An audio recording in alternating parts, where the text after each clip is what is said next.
So in this lecture, we'll take a look at the summation sign, and we illustrate that using Excel, and we also illustrate the summation rules using Excel.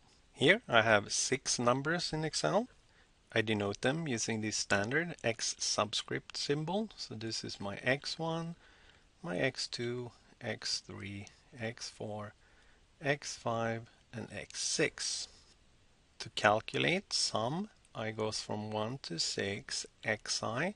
In Excel, we do sum, parentheses, A1, that's where I have my first number, colon, A6, and that's where I have my last number, and I get 28. So the Excel way of writing this sum is sum, parentheses, A1, colon, A6. That means the same thing.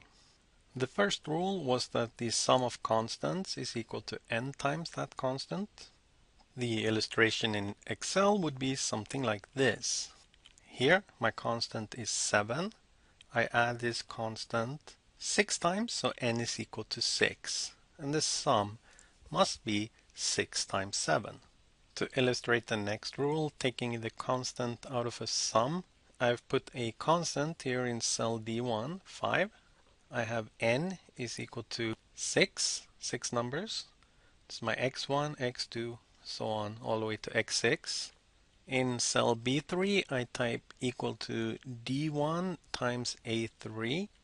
So that's C times X1 with a dollar sign in front of 1 so that the 1 doesn't increment when I copy this cell down. 5 times 4 is 20. I make a copy of this cell.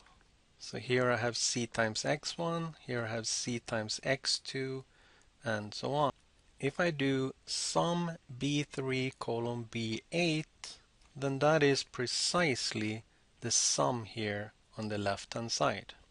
For the right hand side, I'm supposed to sum all xi and multiply that by c. So this is the way to get the sum of all the xi's, and that's 22. This part here is 22. And if I do D1 times A9 in Excel, that is precisely C times this sum of xi, and that, according to rule 2, must be 110 as well. So try to convince yourself that these two yellow numbers must always be the same, no matter what constant I pick here, for example, and no matter what numbers I pick here. I can change these numbers to whatever I like, but the two yellow cells are always the same. To illustrate the third rule, the sum of sums, I now have 2 columns of data. I have my X data in the A column and my Y data in the B column. In the C column, I create X plus Y. So I type A2 plus B2, that's X1 plus Y1. I copy this down. So here is X1 plus Y1, here is X2 plus Y2, all the way down to X5 plus Y5. Summing these numbers gives me 39, and that is precisely the left-hand side in this expression. To get sum of xi and sum of yi, I just put this formula here, summing the x's and summing the y's. So this is 29 and this is 10. This will add the sum of x and the sum of y, giving me 39. And the numbers in these two yellow cells will always be the same, no matter what I use for my x data and my y data. I can change anything here, and they will always be the same.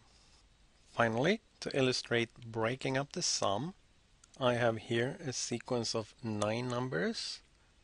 The left-hand side, the sum of all these elements, is equal to 46.